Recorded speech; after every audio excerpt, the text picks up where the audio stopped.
Hindi tayo makabuelo kung wala isang leader tulad mo, Madam Vice President. Yung nasa sarangani po kayo. Kulang-kulang na lang yakapin ka ng taong bayan. So, kailan po kayo lumabas sa hawla at pumunta ka sa kalye at doon po kami lahat sasama sa iyo at manawagan. We are not inviting the Vice President to lead the people back. We are calling her to be the leader of the Filipino people to stand openly against plunder, corruption, and abuses in government. Sino ang boses ng bayan? Inday Sara!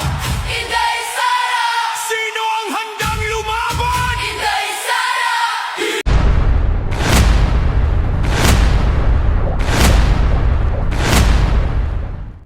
For good governance. Yun, maganda yun, ano? And of course, ang ating leader sa pagpupulong na ito, sa media forum na ito, dating congressman at naging political advisor ni former President Rodrigo Duterte, si Atty. Jing. At ang ating kasama sa mga retired group, representing sa boses ng taga Mindanao, si Brother Colonel Retired Contapay.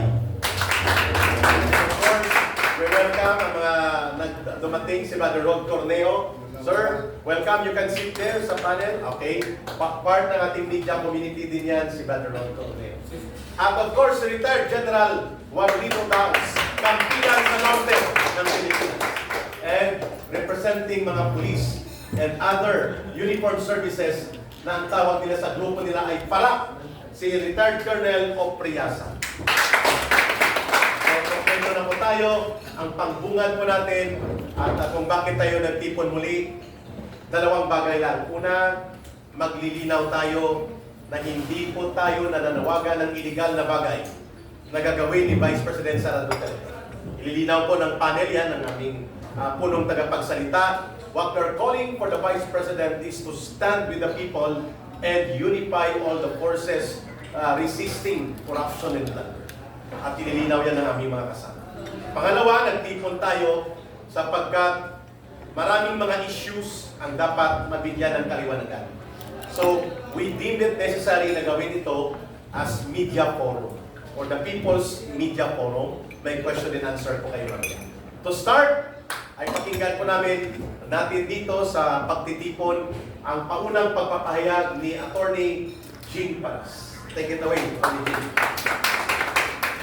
Maraming salamat po Eric Celis, ang ating spokesman at hindi lamang spokesman, tagapagsalita ng taong bayan Thank you po. laban sa corruption, laban sa undeclared martial law na hirap na hirap ang ating mga kababayan dahil sobra ng oppression, sobra ng walang kumpay na panghaharas sa ating mga kababayan na magsalita man lang, biglang kakasuhan na lang. So, andito po kami ngayon, ako bilang presidente ng kampilan ng mamamayang Pilipino. Kasama ko si Contapay, si Atty. Manny Luna at mga iba pa namin mga kasama na nag-represent ng iba-ibang parallel organizations na nasa umbrella po ng kampilan. About 30 plus organizations. At kami po ay ilang taon na, maybe since 2023, na nananawagan sa gobyerno na magreforma. Hindi pa lang nabisto na masyado ang mga pinaggagawa ni Marcos at ang kanyang mga alipores tungkol sa korupsyon. Pero biglang siya mismo ang nananawagan na mahiya naman kayo. Sabi niya, we have 5,500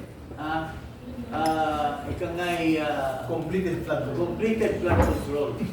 Pero ang Diyos ay binabantayan lang siya, pinabuhos ng gusto yung ulan at nagkaroon ng nabistado si Marcos at sinasabi naman niya, mahiya naman kayo kasi wala palang flood control projects na pinagyayabang niya. So doon pa lang Kakayanan. bumuhos na ang ikangay puot at galit ng taong bayan dahil niluloko po tayo ni Marcos mismo. Pero sa tagal naming naghihikayat na imbestigahan ang mga kurakot, imbestigahan ang mga kalukuhan ng gobyerno, mga smuggling, importation of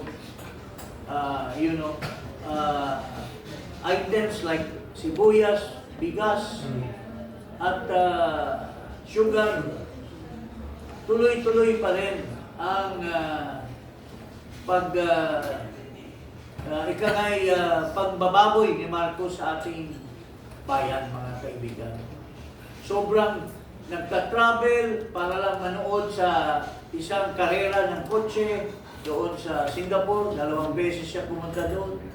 Kung saan-saan nagliliwaliw, pera ng bayan ang nilustay. So, yun po ang dinidenounce namin magmula ng 2023. Pero dahil sa watak-watak ang ating mga kababayan, iba-ibang organisasyon, iba-ibang, wala pong unifying leader. So kami po ay nananawagan kasi ang ating Vice President, tinitingala naming leader, nag-proclaim siya na tatakbo siya ng maging presidente sa susunod na halalan. Pero habang parating tayo doon sa 2028, umaapaw ang mga pasakit ni Marcos sa taong bayan. Parang lubog na, we are considering ourselves a failed state already. So, kailangan na po na ma-unify ang ating mga kababayan. Kung iba-ibang organisasyon, wala pong mamumuno at walang magsisigaw at magsasabi na magsama-sama tayo. Kasi wala tayong tinitingala na leader sa isa-isa na makapag-unify. Nakita po namin na si Vice President Sara lang ang ating Mumbai, mga kababayan. Ang ating salvasyon, mga kababayan. So, nandito po kami sa pangalawang beses na manawagan muli kami. Although dininig ng ating Vice Presidente ang unang ating panawagan, mukhang hindi niya masyadong nakuha yung puntos na sinasabi natin. Ito pong panawagan na mamuno siya, hindi po ito pabagsakin ang gobyerno. Yes. Hindi po ito panawagan ng people power na hinihikayat natin ang armed forces na bumitaw sa gobyerno. Ito po ay panawagan kay Vice President na tumayo siya sa isang forum at hikayatin niya ang lahat ng mga grupo na magsama-sama sa ilalim ng kanyang liderato. Yun po ang hiniling natin, mga kababayan. Madam Vice President, wala pong hinahangad tayong people power. We are not calling you to join forces with all the forces existing against Marcos na manawagan po tayo na bagsakin natin si Marcos. Nananawagan po tayo for so many years now, for so many months now, only to denounce, only to call for grievance of the things that Marcos is doing to our country. Yun lang po, at kailangan po ng leader. Kailangan po ang mamumuno doon sa ating panawagan. Kasi watak-watak po ang ating grupo. Alam natin, the bulk of the Filipino people, alam natin na may puot, may galit sa administrasyon ni Marcos. Pero hindi tayo makabuelo kung wala isang leader tulad mo, Madam Vice President. Nakita namin nung nasa Sarangani po kayo. Kulang-kulang na lang yakapin ka ng taong bayan. So, doon po natin nakikita na ang taong bayan naghintay lang po sa iyo. Kailan po kayo lumabas sa hawla at pumunta ka sa kalye at doon po kami lahat sasama sa iyo at manawagan. Ito po, huling panawagan. At si Ka Eric, sasagutin niya yung sinasabi ng mga ibang nakapaligid sa iyo na mali yung kanilang perception sa panawagan ng taong bayan na ikaw ang maglilid sa kanila ngayong panahon na ito. Yun. Maraming salamat. Palakpakan natin ito. Bigyan ko lang po ng linaw. Unang punto namin po sa Kampilan and among other organizations, we are not inviting the Vice President to lead the people power. We are calling her to be the leader of the Filipino people to stand openly against plunder, corruption, and abuses in government, and to denounce the effects of this na nagpapahirap sa taong bayan.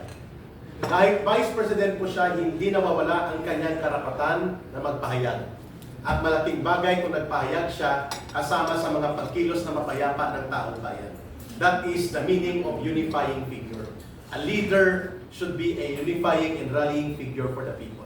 Not to denounce simply the government or overthrow, but rather constructively propose an agenda that will benefit the people against sa kabulukan ng kasalukuyang gobyerno. Pangalawa naming agenda, kung bakit namin nag-a-appeal kami, ang tawag na namin dito, conscience call to the Vice President, na hindi pwede na ang mga opisyal ng gobyerno ay manahimik o mag-alangan at maging tentative na manindigan kasama ang taong bayan. Bakit? Sapagkat nagiging malakas ang loob ng mga abusado at mga kurakot kung walang mga opisyal sa gobyerno, lalo na yung malakas ang loob at mataas ang katungkulan like the Vice President to stand and call out and bring the grievances of the people to petition the government. Malinaw po yan, halimbawa lang. Ibang bagay kung kasama namin si Vice President Sara Duterte na mag-expose sa mga nangyayari ngayon. Halimbawa, may plano pala sila Marcos na ang 1,600 hectares sa New Clark City ay magtatayo ng military and economic zone na nakatago sa taong bayan. Pinapasimplihan nila. It is a different thing if the Vice President will ask, ano ito? Bakit may requirement ito ng 1 million liters of water to cool down the biggest AI facility na itatayo dyan sa may New Clark City?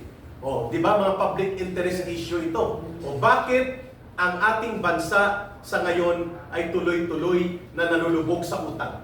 Tama, kay Yes, kahit hindi. Tama yung sinasabi niya. Iba kung si Vice President ang mag-expose at kasama niya ang 50,000 people. Yes! 100,000 people. Kasabay niya sa gilid niya at mananawagan sa mga sinasabi at mga ginagawa. Iba yun. Kaysa mag-isa lang siya, press release lang, kaysa siya mismo ang tatayo sa kalye. Yes! Yes! Yes! Mismo magsasabi at magdi-denounce katulad ng ang Senado ngayon ay tinake over na ni Marcos. Oh, grabe. Oh. Sasabihin niya yun. Pero kasama niya ang Taong bayan. taong bayan sa katabi niya at i-denounce ito. Malaking bagay po yan, Madam Vice President, kaysa nandiyan ka lang sa isang lugar, sa opisina mo at nagpi-press release ka lang. I agree. Ibang usapan yun. Kung nandiyan ka sa kalye, kasama mo ang mamamayang Pilipino at nagsisigawan na, Marcos, huwag mong gawin ito. Marcos, kabulastugan yung mga ginagawa mo. It's a different story, Madam Vice President. Ang tao ay uhaw na uhaw sa liderato mo.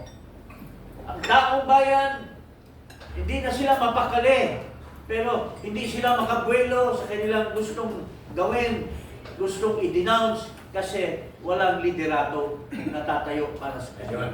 Jing, lilinawin namin dito may pasa kay Atty. Manilo. Okay. May mga nagsasabi doon sa gustong paligiran si Vice President Sara Duterte ng maling pananaw at maling interpretasyon na ipinapahamak daw namin ang Vice President at ipinapakulong namin siya o pinapaaresto kapag ito ang panawagan namin. Mali po yun. Una, ang isang leader ay dapat alam niya ang tamang paninindigan, hindi ang panunulusong sa kanya. Pangalawa, paano siya arestuhin kung hindi naman siya nananawagan ng armadong pakikibaka, hindi siya nananawagan ng kaguluhan, hindi siya nananawagan ng violente na mga pagkilos, bagkos lehitimo na issue, at ito ay mapayapang pagtitipon, public assembly, peaceful assembly. Paano siya arestuhin? And pangatlo, kung aarestuhin man siya at gagamitan siya ng dahas, ang taong bayan na magpuprotekta sa kanya. At kapag ipilit siya ikulong, mas mapapadali ang pagbangon ng taong bayan upang makita nila ang kaabusuhan that even the Vice President ay hindi ginagalang ang karapatan niya. So there is no leader that cannot take the risk for his or her people. Hindi natin siya pinapahamak. At kami nga, tayo nga, kayo nga, ay nagtataya tayo. Ang panawagan natin sa kay Vice President, ma'am, tumaya ka ng tama. Tumaya ka sa mapayapang pagkilos, pero bring the voices of your people on the street, on the forum, and everywhere, and everything that you can do to bring enlightenment to the people and to bring the highlight of the issues sa buong mundo. Malaking bagay dahil ikaw ay Vice President. May kasabihan po na great leaders emerge in time